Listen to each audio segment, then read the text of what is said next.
Ito na guys, oh, ang ating binabad. Naka 10 minuto na siya.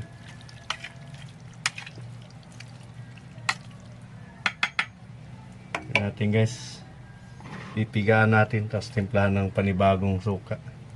Kaya malinis naman yung kamay ko guys. Hugas naman. Ito na ang diskarte guys.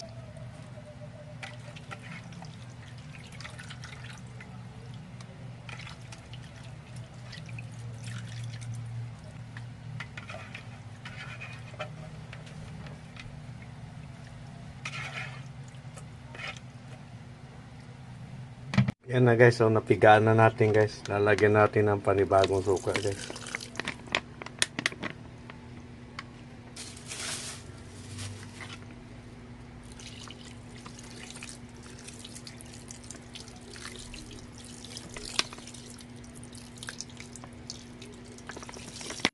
Masarap sa kinilaw guys ang maraming sahog. Gaya ng paglalagay ng pipino guys. So, talagang dinamihan ko siya.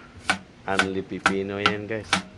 Umaapaw siya sa sa mangkok. Tsaka yung kalamansi. Damihan din guys para yung pinakaasim niya talaga dun sa mga laman ng kinilaw.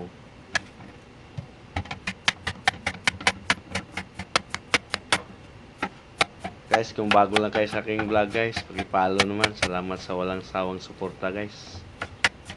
Ayan na guys, so tinamihan ko talaga ng pipino para lalong sumarap yung ating kinilaw.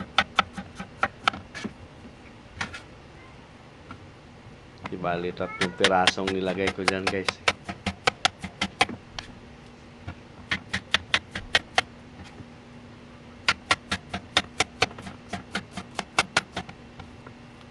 Yan ang ating anli sahog sa pipino guys, yung kinilaw natin.